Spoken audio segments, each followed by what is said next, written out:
Well, I was always a very keen reader. I read about 6 books a week. But when I was 8, I read one book I couldn't get out of my head. People say, "You're not reading it again, are you?" And it was called The 101 Dalmatians by Dodie Smith. And I loved this book. And I liked it so much that one day I was in the library, which is my second home, and in Who's Who, I found the address of the author, Dodie Smith, the Barretts, Finchingfield in Essex. And I sent her off a letter to highly sceptical friends who said she'll write back to you, why she'd write to you. But she did write back. A lovely, friendly letter, went on writing to me. And when I was 12, she sent me one of her cards here, which changed my whole life.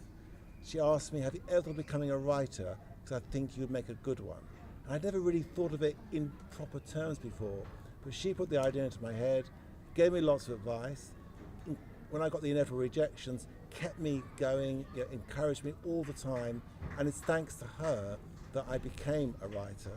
And that's why when children write to me today, I always aim, and I always do, write a proper personal reply. Yes, of all the books I've written, it's perhaps my most personal in this way, in that I love telling spooky stories. I love scaring my friends. It was one of my biggest pleasures in life. But I was also a very nervous person, and many things scared me. It was an odd kind of relationship I had with it. And I thought that make a good idea for a character in a story. Those sort of shades of meaning. Someone who would see something on television and become scared quite easily, and yet loved the power of telling stories.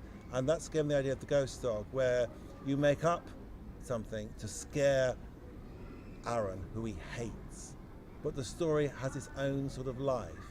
And it's a book really about the power of imagination, and how imagination is the greatest power we all possess.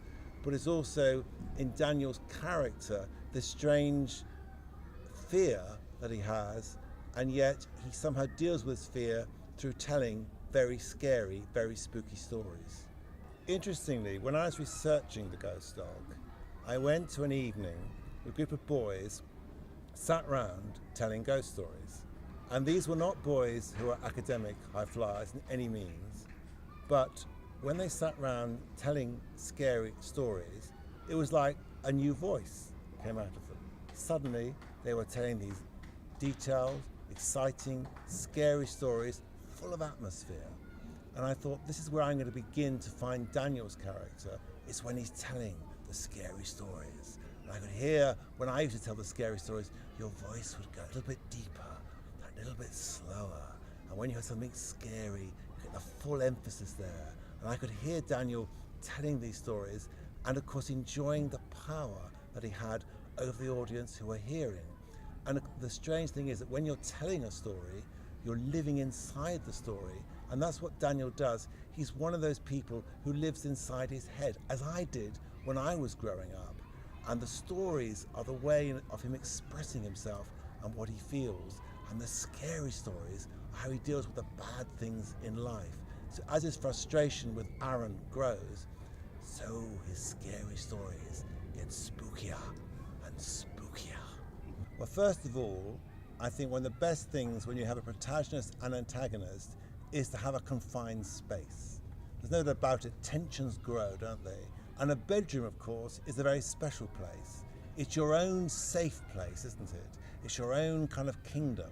And Aaron, of course, invades that kingdom and is highly critical of that kingdom. So that's the first sort of conflict place, is the bedroom. And Daniel doesn't want this interloper there at all. Then, of course, you have the classic spooky setting, which was the graveyard. And the graveyard, in a way, is like a way where you test yourself. And the test is to move this stone away. And Aaron fails the test, and the horror of where they are, and the dog howling, and the graveyard overcomes him. He can't pick up the stone, but Daniel then does pick up the stone. But of course, the stone seems to have a life of its own. And so they return to the graveyard to try and tame the horror. Not even that will work. So I think in the ghost dog, you have the home is also a place of sanctuary and of safety. His mum is Daniel's sort of guide, But of course, you've also got Roy coming in, who's his mum's friend and is Aaron's father, and that creates, that in a way makes the mother's role more ambivalent, because, you know, in a sense, whose side is she on? Is she on Daniel's side or Roy and Aaron's side? So I think when you have a story, you want your character to feel more and more conflicted and more on their own, until the end of the story, the ghost dog's role completely changes, and so actually does the role of Aaron. With an antagonist, of course, you want to keep that sense of mystery about them. And we only ever see Aaron through Daniel's eyes. We're given one piece of information that's just told to us once, that Aaron's mother has passed away. And never in the story does Daniel feel sorry for Aaron for this or have any sympathy for him, but perhaps the reader begins to think, is Aaron quite as bad as Daniel feels that he is? And because the book is written in the first person, we're being told something through Daniel, but hopefully the reader will get little clues as to maybe there's more to Aaron than we think. In a way, the ghost dog puts two conflicts together. You've got what Daniel wants more than anything else is he wants Aaron out of his life. But through Aaron has also come the ghost dog. Now, what does the ghost dog really stand for? What is it? Is it just an object of horror? Or is it telling us something more about Daniel and about Aaron as well? And of course, without giving the marvelous twist at the end of the story away, the character Ghost Dog does ultimately tell us far more about both Daniel and Aaron and what they need and what they're both looking for through that character.